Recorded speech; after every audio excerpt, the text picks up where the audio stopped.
So, whoa. All right. I'm here this weekend.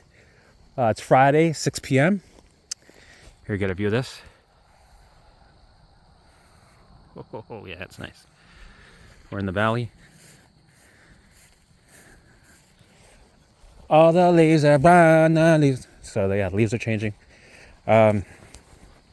Somebody mentioned, they made a comment about, the methods that I teach, and I like to take away the resistance of the alarms, and what else? You agree with the OCD looping thoughts, you ask for more, and then somebody mentioned that, well, if you're doing that, wouldn't the brain program it that way for good? Are you telling the brain that you want to be sick then? Right? If you're going, give me more of this shit. Give me more of a heart attack. Yes, I agree. I want to have, these bowel problems. Or I'm going to have a stroke. Yes, I want more. Give me more strokes. Or you might have MS, Helmut. Yes, I want MS. Give me more. Or that pain, it's something that's going to be something really, it's really dangerous, Helmut. You know what? Give me more of that pain. Give me more knee pain. Give me more of the, whatever the trigger, whatever the alarm is. If I say give me more of it, and I take away the resistance by saying give me more, and by me agreeing to it, yes, you're right, I am going to have a heart attack. Yes, you're right, I am going to have a stroke. Yes, you're right, I'm going to have fill in the blank. Does that mean that the brain will hardwire that chronic symptom or that illness in, and then boom, I have that illness forever? Well, I used to think about that. I'm like, shit, maybe I don't want to do this. This doesn't sound good. I don't want to tell myself I'm sick. Because, you learn that, your brain listens to what you say. Listen to your inner dialogue, because you become what you say. You become what you think and say, and you become what you focus on. That's who you are, right? That's what I learned. That's what I started to believe. Well, I can't really cross this because there's too much water. So that's fine. We'll just walk around this area.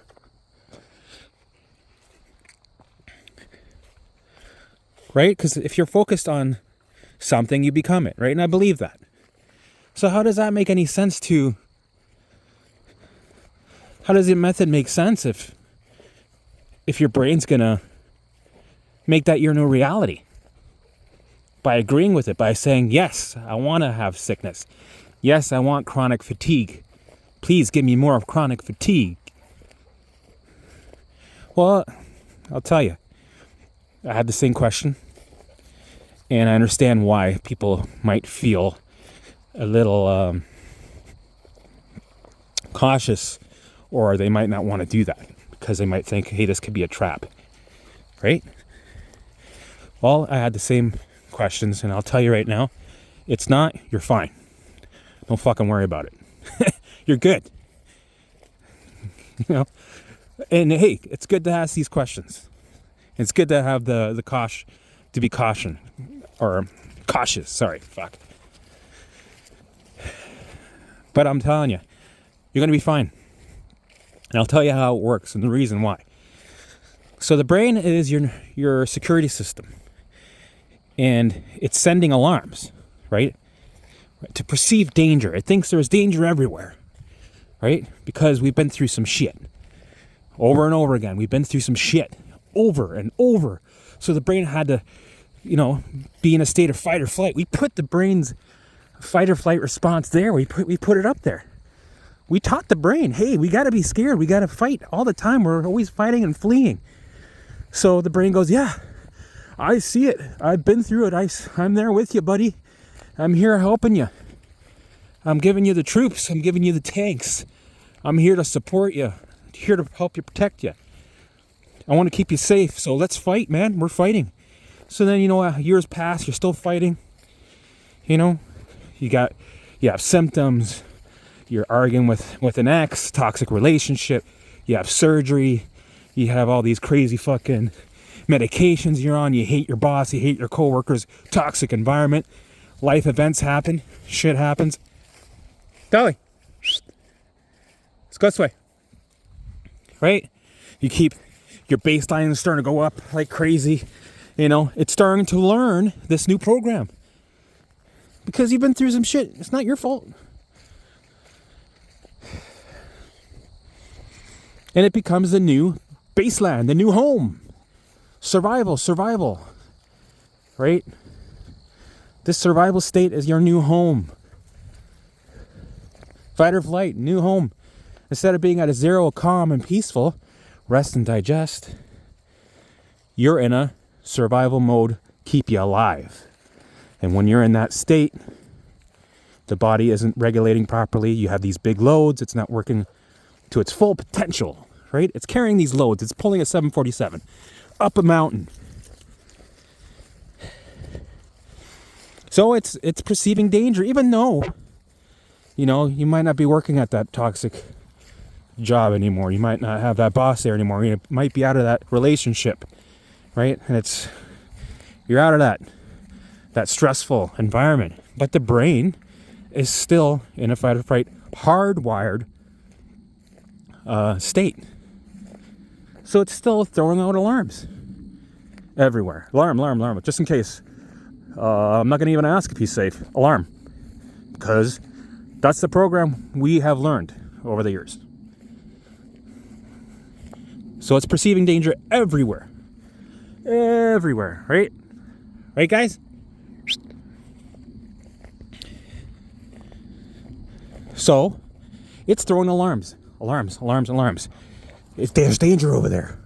Even though there isn't. But it says it believes there's danger over there just in case. It has to keep you alive. It doesn't care if you suffer by sending you OCD, looping intrusive thoughts. Yeah, you're suffering. But hey, you're alive. You'd rather be suffering alive than to be calm and dead. That's what the brain is programmed for. It's doing its job. So it's going, all right, send them OCD, send them looping thoughts, send them doubt, send them triggers, send them a bunch of other shit. Anxiety, panic attacks, you name it.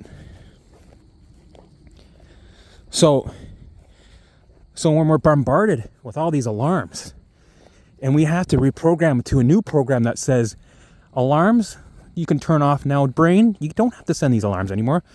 You're perceiving danger behind there. You're perceiving danger here. You're perceiving danger inside me. But I got to tell you, there's no danger there. But it keeps sending alarms. It keeps throwing shit at you. So what do? Do you resist and go, no? Right? Because when you do that and you ignore, no, I'm not listening to you. What happens? It sends alarms that are even louder and louder until you acknowledge it finally. But people never do. And you never do. So the alarms get bigger and more of them, right? And you get more loads on your limbic system and your baseline goes even higher because you're battling with yourself. You're fighting with yourself. You're building this crazy amount of resistance. So, what do? Well, it's easy. It's not easy, but the concept is easy. Take away the resistance. You allow the alarms to run wild. You manipulate the energy. You go, come in this way. Instead of going, fuck that, I'm going to battle the tides. No, instead, we're going to go, we're corking water. Come this way. Do what you want. Run around. Yes, run around. Run around the field. Symptoms, run around the field. Anxiety, mental alarms, physical alarms. Go crazy. And I'll sit here, aware, and allow it all to happen. Yes, it's affecting me. Yes, I feel like shit. But I have to reprogram the old program to a new updated version that says that we're safe. I have to rewrite it. And how do you rewrite something?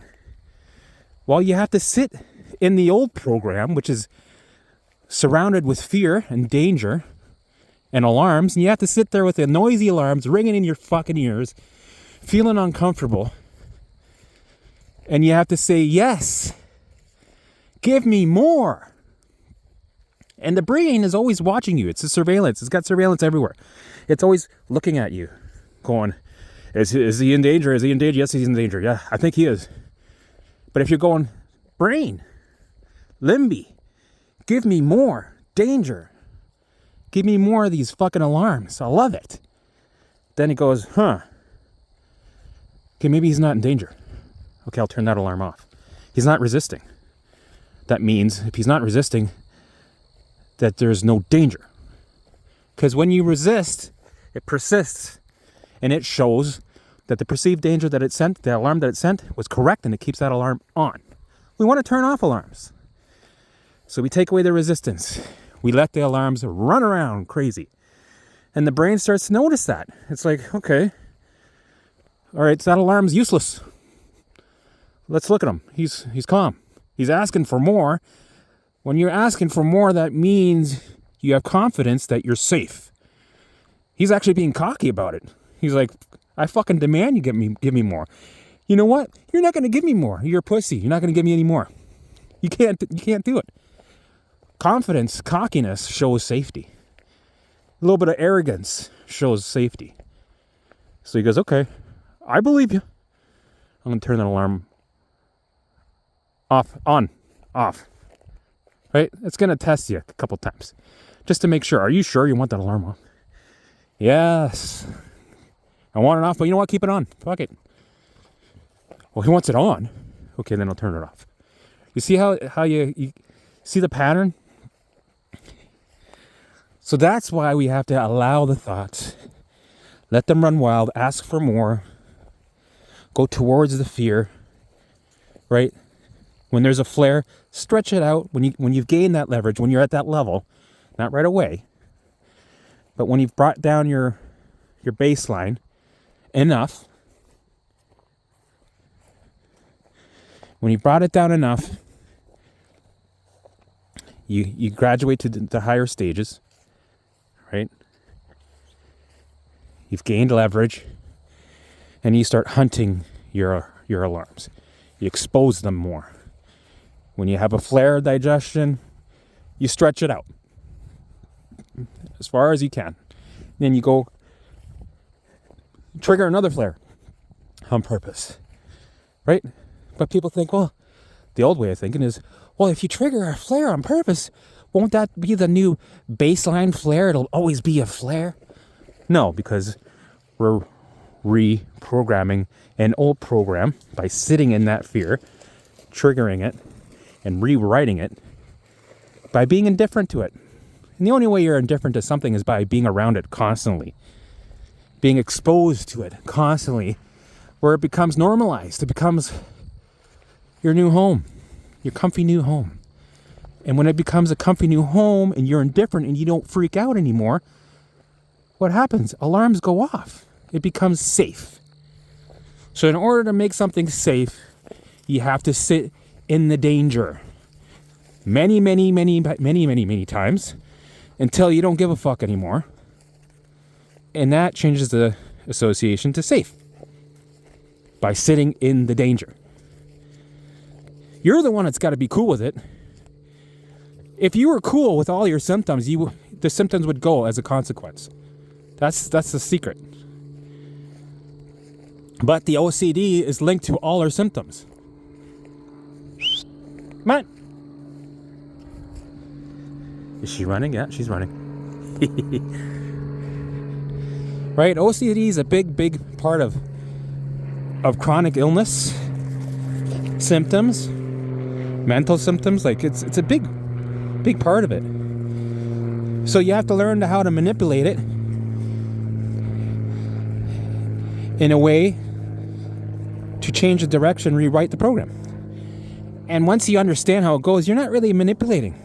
It's actually set there in a way so you can rewrite it with ease. Once you understand how it goes, it makes a lot of sense. We're given the gift to rewrite our program any way we want. Our physical program. Any way we want. But we've been taught the wrong methods. We never got a manual or a handbook. So we've been resisting, and we've been making it a lot worse than it needs to be. We've created something out of nothing. And it was never supposed to be like that. You know what? When you've mastered the physical side of your mind, your physical brain, your limbic system, your security system, when you've learned how to fully recalibrate that, guess what? You're going to be able to do that with other things in your life. Right, Dolly? With relationships, with business, spiritually, it's a big deal. Spiritually, if you're into, manifesting, things like that, you use the same techniques. They say, well, all the gurus, all the gurus they talk about, you got to be in that vibration. You got to act like it's happening now. Right? If you have a Corvette in your garage, you're not going to keep checking to see if it's there. You know it's there. So they say the technique with manifesting is to assume it's there. And what are the feelings that you would feel if it was there? Well, I'd feel grateful. I'd feel excited, right? And then that dials in the vibration of the thing you want. And then you manifest that frequency and you become it because you are it. And you create your reality. But all these gurus forget that your physical brain can be a cock blocker. Big cock blocker. Because if you have a physical brain that keeps sending you OCD looping thoughts and fear and doubt, you're out of that vibration. That dial is going whoop. It's dialing in shit. Right? But they're totally not understanding. Hey, have you ever had anxiety, buddy?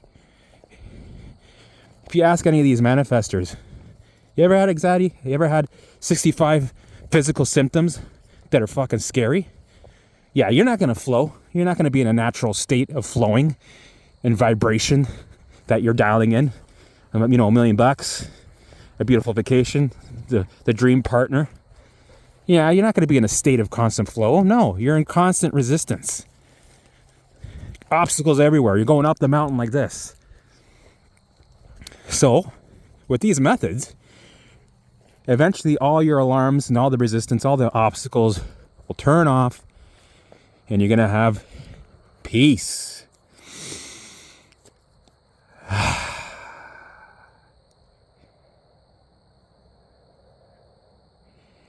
You'll be the one in charge. You'll be the one taking hold of the steering wheel.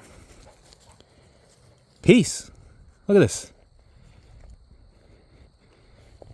It's calming, relaxing. And in this state, you can flow with any vibration that you want and manifest what you want. But that comes later.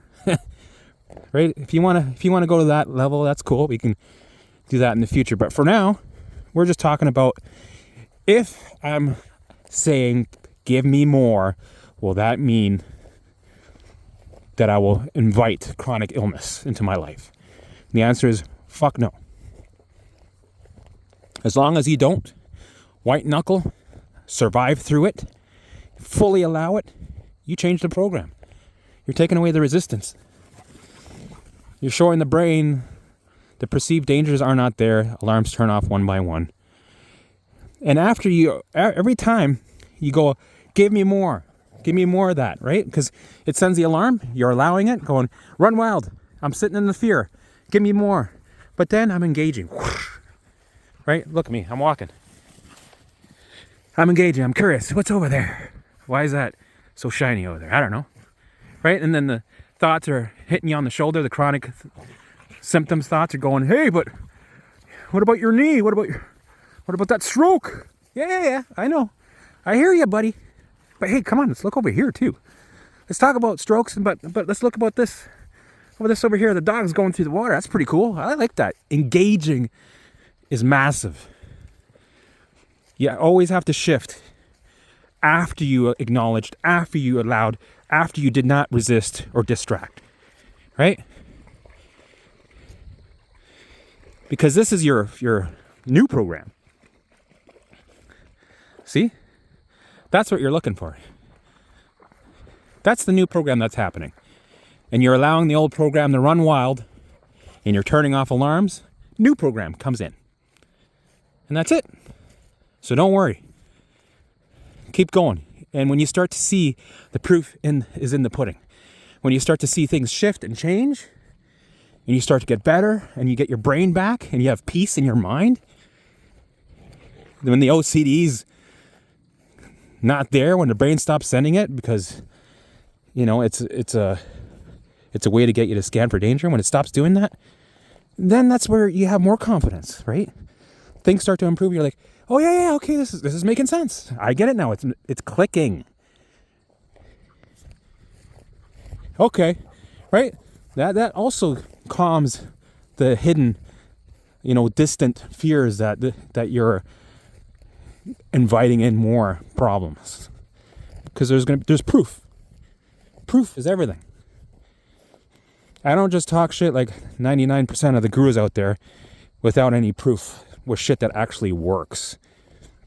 Isn't that frustrating when you're doing something and you believe in it and it doesn't work, and you kind of lie to yourself because that's all you got to hold on to? Because you got to hold on to something. You need that hope. So you lie to yourself. Oh no, it works. That supplement really worked. No, it's working. No, that breathing shit I'm doing, it's changed my life. Not really, but no, it's changed my life. You have to do it too. False hope. Come on. Hope is very, very important. Without hope, you can't recover. You need it. It kind of pisses me off when some of these old groups where they say, we don't want to give anybody false hope. That to me is poison. That should never be allowed. Hope is everything. You need hope. That will get you out of the worst situations and make you rise up and thrive. Anyway, so that's enough for today. And be assured, don't worry. Just keep on going. Full steam ahead. You're good to go. Don't worry.